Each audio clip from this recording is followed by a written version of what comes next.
안녕하세요. 돌싱인 30대 여자입니다. 원래 친구랑 약속이 있었는데 갑자기 취소가 되면서 시간이 남았거든요. 그래서 제가 어쩌다 돌싱이 되었는지 얘기나 한번 해볼까 합니다. 두서가 없어도 재미로 들어주시면 좋겠네요. 남편하고는 대학 동기지만 사회인이 되고 나서야 가까워졌어요. 같은 회사는 아니지만 같은 업계에 있다 보니 처음엔 정보 공유 차원에서 서로 연락을 주고받곤 했는데 그러다 차 한잔하고 밥 한 끼 먹고 점점 데이트처럼 변해가더니 남편이 먼저 사귀자 하더라고요. 솔직히 남편이 저를 좋아하는 건가 싶어 긴가민가 하긴 했었는데 아무튼 당시에는 뭐 결혼을 전제로 만나보자는 것도 아니었고 그래서 가벼운 마음으로 그러자 했습니다. 그런데 그 연애가 무려 5년이나 이어졌고 어쩌다 보니 부부의 영까지 맺게 되었네요. 연애 기간이 짧지 않았던 만큼 주변에서는 저희가 당연히 결혼을 할 거라고 생각하는 눈치였지만 사실 저는 남편에게 이렇다 할 확신을 갖진 못한 상황이었어요. 그런데 어느 날 남편이 아버님이 중풍으로 쓰러지셨다는 연락을 해왔고 그때부터 모든 게 생각지 못한 방향으로 흘러갔습니다. 남편이 그때부터 하루가 멀다 하고 아버님 정정하실 때 가정 꾸려서 자식 낳고 사는 모습을 보여드리고 싶다는 얘기를 해댔거든요. 그리고 그런 남편에게 저는 차마 아직 나는 결혼 생각은 없다 소리를 못했어요. 가뜩이나 힘들어하는 남편에게 어떻게든 힘은 주지 못할 망정 상처는 줄 수 없었으니까요. 물론 지금은 그때의 제가 죽을 만큼 믿고 후회스럽습니다. 결혼이란 건 남들이 옆에서 북치고 장구치고 난리를 치던 말던 제가 하고 싶을 때, 제가 확신이 있을 때 했어야 했는데 너무 단순하고 안일하게 생각한 제가 바보였죠. 아무튼 그렇게 번갯불에 콩 구워 먹듯 저희는 결혼을 약속했고 이후로 형식적이었지만 양가 부모님께 결혼 허락도 받았습니다. 상견례도 했고 정말이지 모든 일이 일사천리로 진행되었어요. 그리고 이제 와서 말이지만 저는 시댁에서 저에게 그래도 좀 고마워하고 계실 줄 알았거든요. 어쨌든 시댁의 사정 때문에 서둘러 결정된 결혼이었으니까요. 하지만 나중에 이런저런 일들로 대판 싸우고 부딪히게 됐을 때 저한테 그러시대요.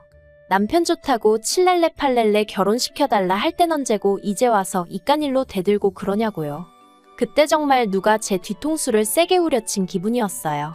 그리고 지금부터 그동안 무슨 일이 있었는지 생각나는 몇 가지만 이야기해 볼게요. 일단 결혼 당시 양가에서 특별히 도움을 받지는 않았습니다.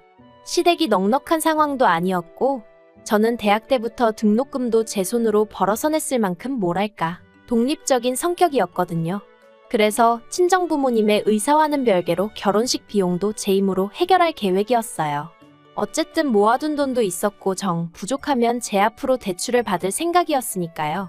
그런데 이 상황을 알게 되신 시부모님께선 저를 불러다 앉혀놓고 준다는 걸 굳이 안 받을 필요가 있냐 하시며 어떻게든 제 마음을 돌리려고 하시대요. 그리고는 구체적으로 친정에서 얼마까지 해주실 수 있는데 그러는 거냐며 차를 받아라 금을 받아라 아니면 통장에 현찰을 넣어달라고 해라. 정작 시부모님은 금반지 한 쌍 해주시는 게 전부셨으면서 이래라 저래라 하시는 게 부담스럽고 듣기 껄끄러웠네요. 그래도 별다른 싫은 소리는 안 했어요. 솔직히 시부모님과 부딪히고 싶지 않았고 그때만 해도 시부모님이 그저 좀 할 말 안 할 말 구분을 못하시는 분들이지 나쁜 분들이라곤 생각을 못했거든요.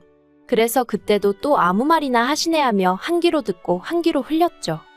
그런데 막상 결혼을 하고 나니까 여자친구로서 시댁에 찾아뵐 때랑은 많이 다르더군요. 특히나 어머님께선 하루가 멀다 하고 저에게 전화를 하셔서는 남편이 잘 있는지 밥은 잘 먹는지 반찬은 뭘 해줬는지 시시콜콜한 일들까지도 알고 싶어 하셨어요.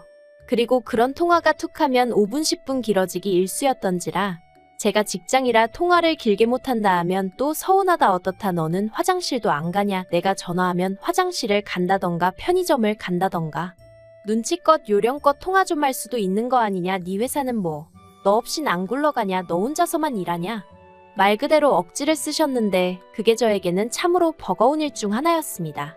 참고로 제가 다니는 회사는 입사하기도 어렵지만 자리를 지키고 있는 것도 만만한 곳이 아니었거든요. 그러니 제 말투 하나 행동 하나 조심스럽기 짝이 없었는데 걸핏하면 걸려오는 어머님 연락이 솔직히 반가울 리가 없었죠. 게다가 그 내용이냐곤 죄다 남편이 어떤지 묻는 것이었는데 그럼 남편에게 전화를 하시지 왜 저한테 전화를 하셔선 그러시는 건지 그것도 납득하기 어려웠고요. 그래서 결국 남편을 통해 어머님께 그런 연락은 좀 자제해달라고 말씀드렸더니 원래 처대를 장가 보내놓으면 마음이 안 놓이는 법이라 하시는 거예요. 아니 32살이나 먹은 아들이 뭐가 마음이 안 놓이신다는 건지 정말이지 여러 가지로 맞춰드리기 힘들었어요. 한 번은 이런 일도 있었습니다. 저에게는 20년 지기가 있는데 이 친구가 몇 년 만에 한국에 들어온다고 하더라고요. 그래서 저는 기쁜 마음으로 친구를 데리러 공항으로 향했습니다. 공항에서 둘이 아주 부둥켜 안고선 웃고 울고 드라마를 찍었죠. 아무튼 그리고 저희는 시내로 이동해 식사를 하기 시작했는데 그때 어머님한테 전화가 걸려왔어요. 이걸 받아마라 보나마나 별로 중요한 이야기는 아닐 것 같은데 싶었지만 그래도 사람 일이라는 게 또 모르잖아요. 혹시 아버님한테 무슨 일이라도 있으신가 하는 생각이 퍼뜩 들어 전화를 받았습니다. 그러자 어머님이 주위가 왜 이렇게 시끄럽냐 하시며 어디냐 누구랑 있냐 꼬치꼬치 물으시더군요. 그리고는 제가 친구랑 있다고 하니 저더러 효도할 시간은 없고 친구랑 노닥거릴 시간은 있냐 하시며 아버님이 중풍으로 누워 계시는데 하루에 한 번 문자건 전화건 드리는 게 당연한 거고 그리고 남편이 없어도 시댁에 와서 애교도 부리고 살갑게 좀 대해야 하는 거 아니냐며 일장연설을 하시는 거예요. 그리고 저는 그 일로 마음이 많이 상했던 게 사실입니다. 솔직히 연애 때부터 어머님 아버님을 뵀으니 두 분도 제 성격을 아실만도 한데 그래도 하루가 멀다 하고 애교 좀 부려라. 살갑게 굴어라. 아니 딸이 아예 없으시면 제가 말을 하네요. 그런데 남편에게는 저랑 동갑내기인 여동생도 있거든요. 그리고 그 신우는 철딱서니가 없어서 그렇지 시부모님한텐 또 아양도 잘 떨고요. 그러니 거기서 재미를 좀 찾으시면 좋겠는데 안 되는 저한테도 신우처럼 하라 하시니 환장하겠던 거죠. 그래서 제가 그날 저녁 남편에게 어머님 때문에 힘들다고 했어요. 특별한 이유 없는 잦은 연락도 부담스럽고 내가 뭘 하는지 꼬치꼬치 물으시는 것도 불편하다고요. 그리고는 남편더러 당신이 중간에서 말 좀 잘해주면 안 되냐니까. 남편이 기껏 한다는 말이 자기가 무뚝뚝하니 제가 자기를 대신해서 좀 노력을 해달래요. 어이가 없어서 그럼 당신이 노력을 하는 게 맞지 않냐 했습니다. 하지만 남편은 자긴 일평생 이런 성격으로 살아와서 못 고친다며 제가 이해하라나요? 이건 무슨 벽하고 이야기하는 것도 아니고 더는 얘기도 하기 싫더라고요. 이후로 한 달쯤 지나 어머님 생신이었어요.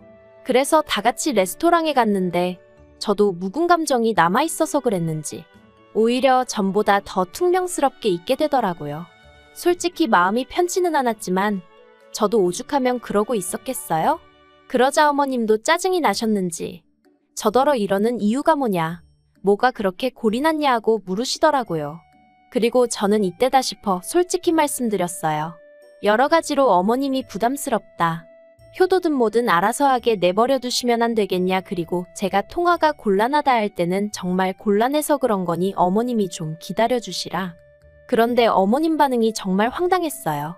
저더러 당신 아들 좋다고 결혼 전부터 얼굴 비추고 그러던 건 뭐냐 가식이었냐. 나는 네가 이럴 줄은 몰랐다. 이럴 거면 결혼은 왜 한다고 한 거냐. 어이가 없었죠. 어떻게 당신 편하신 대로 기억을 하고 계신가 싶어서요.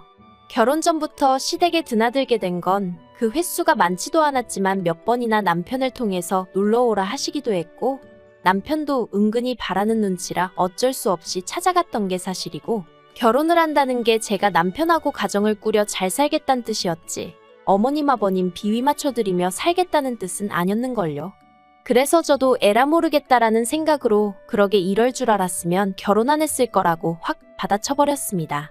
그랬더니 남편이 저더러 그래도 어떻게 그런 식으로 말을 하냐며 서운하다 하는데 아무튼 분위기가 아주 엉망이 되어버렸어요.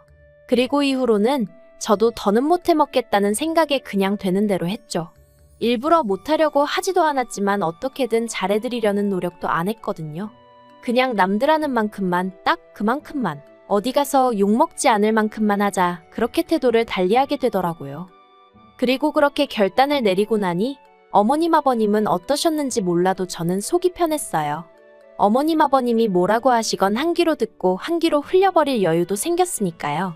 물론 남편은 처음엔 그런 저에게 서운해하는 눈치였지만 이내 상황을 인정하고 받아들인 건지 이후로는 시댁에 혼자 찾아가기도 하고 그런데 그게 어머님은 못마땅하셨던 건지 하루는 제게 연락을 해오셨더군요. 그래도 어쨌든 한 가족인데 언제까지 이렇게 지낼 순 없지 않냐 하시면서 더는 저더러 이래라 저래라 하지 않을 테니 너무 그렇게 당신 아들 뒤에 숨어있지 말라나요. 솔직히 이게 사과인지 뭔지 싶었지만 그래도 이마저 모른 척하는 건 도리가 아닌 것 같았어요. 그래서 알겠다 하고 다시 한번 잘 지내보자 한 게 작년 가을이었네요. 그런데 시쳇말로 첫 끝발이 개끝발이라고 하죠. 그 말이 딱이더라고요. 결정적으로 제가 어머님이고 남편이고 오만정이 떨어지게 된 건 올해 초 제가 임신을 했었어요. 몸이 그렇게 힘들지 않아서 출산휴가는 최대한 늦게 쓸 생각이었고요. 그래서 그날도 평소와 다름없이 회사에 출근해 일을 하고 있었는데 어머님한테 다급한 연락이 왔어요. 아버님 상태가 평소와 다르다며 당장 집에 오라는 연락이었죠. 그래서 서둘러 바로 시댁으로 향했어요. 그런데 제가 올라탔던 택시가 뒷차에 받치고 말았습니다. 제가 피하고 말고 할 수 있는 일이 아니었지요. 교통사고 자체가 심각하진 않았지만 저는 결국 유산을 했고 아버님 임종도 지키지 못했어요. 그리고 이튿날 아버님 장례식장에서 저는 제 몸 하나 추스리지 못하고 있었기에 결국 방에서 쉬게 되었는데 그만 깜빡 잠이 들었던 모양이에요. 하지만 이내 소란스러운 소리에 잠에서 깼는데 살짝 열린 방문 틈으로 거실에서 어머님과 신우 그리고 남편이 나누는 대화가 들려왔습니다. 무슨 얘긴가 싶어 저도 모르게 본능적으로 숨죽이며 엿듣게 되었는데 제 임신이 어떻고 이야기가 오가더니 어머님께서 하신 말씀이 충격적이었습니다. 어머님께선 겨우 3개월이었지 않냐며 그때는 자다가 유산해도 모른다나요? 그런데 뭘 서있지도 못하겠다며 누워서 저러냐고. 지 시아버지 가는 길에 저런 생쇼를 한다면서.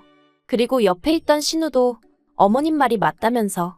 솔직히 우리 가족이나 되니까 새언니 저렇게 누워있어도 별말 안 하는 거지. 막말로 유산한 게 자랑이냐. 나 같으면 죄송해서 시댁 식구들 얼굴 쳐다도 못 보겠다. 정말 얼마나 억울하고 분하던지 심장이 터질 듯이 쿵쾅거리는 게 느껴졌습니다. 하지만 제 몸이 천근만근이기도 했고 저는 저대로 뱃속의 아이를 지키지 못했다는 죄책감의 그 분노를 표출할 기운이 남아있질 않았어요. 그냥 저를 둘러싼 모든 게 현실 같지 않더라고요. 그래서 이도저도 못하고 가만히 누워 눈을 감고 있었습니다. 어떻게든 최대한 제 감정을 추스려 볼 생각이었죠. 그런데 그때 남편이 자냐면서 방 안으로 들어왔어요. 그래서 제가 왜 그러냐니까 자기가 곰곰이 생각해봤는데 아이는 뭐 또 가지면 되지 않겠냐면서 저더러 너무 속상해하지 말라대요. 그리고 그때 문득 든 생각이 남편은 어떻게 보면 한날 아버지도 잃고 자식도 잃은 거잖아요. 그래서 나만큼이나 남편도 슬프겠구나 싶은 게 위로를 해주고 싶어지대요. 하지만 제가 그런 생각을 행동에 옮길 새도 없이 남편이 말하길 어머님 입장에선 남편하고 손주를 잃으신 거 아니냐며 이럴 때일수록 제가 잘 챙겨드려야 하지 않겠냐고 저더러 나가서 어머님께 좀 살갑게 굴어달래요. 어머님한테 죄송하다고 사과도 드리고요. 내가 뭘 사과하냐니까 그냥 아이 문제도 그렇고 진짜 어이가 없는 거예요. 자기 와이프가 어제 유산했는데 자기 엄마 기분이나 생각하고 있다니? 제가 남편을 한번 쳐다보고는 말없이 자리에서 일어났습니다. 그리고는 제가 누웠던 자리는 대충 정리하고 조용히 제 짐을 챙기기 시작했어요. 입고 있던 상복도 벗어버리고 제 일상복으로 갈아입었죠. 그리고는 남편더러 너는 애 아빠 자격도 없는 자식이라고 어떻게 우리 애가 죽었는데 나더러 어머님한테 가서 애교 부리고 용서를 구하라니 사이코라고 했어요. 그러자 남편이 여기서 제일 슬픈 사람들은 자기 식구들이래요. 저는 애 하나 잃었지만 자기 식구들은 둘을 잃었다면서. 그리고 애는 태어나지도 않았지만 자기 아버지랑 자기 식구들은 몇십 년을 같이 살았다. 그러니 슬픔이 같을 수가 없다나요? 그리곤 그러면 좀 덜 슬픈 사람이 더 슬픈 사람을 배려해 줄 수 있는 거 아니냐는데 그게 말이 되나 싶대요. 그리고 그런 논리를 너무 당연하다는 듯 오히려 제가 이상한 사람인 것 마냥 아무렇지 않게 떠들어대는 남편이 소름 끼치더라고요. 그래서 그냥 더는 말할 것도 없다고 이렇게 갈라서자 했죠. 남편이 그제서야 저더러 미쳤냐고 어떻게 그런 말을 지금 이 시점에 입에 담을 수가 있냐 어쩌냐. 그런데 전 그 말을 내뱉고 나니까 오히려 머리가 맑아지는 것 같고 정신이 돌아오는 기분이 돼요. 그리고 결국 저희는 지난달 완벽하게 남남이 되었습니다. 물론 과정이 순탄치만은 않았어요. 제가 남편을 어르고 달래기도 하고 같이 울고불고 죽일 듯이 싸우기도 하고. 하지만 솔직히 말해서 유산을 하고 난 이후로는 줄곧 남편과 좋은 말 한마디를 나누기보다는 목소리를 높이고 서로를 탓하기 일쑤였거든요.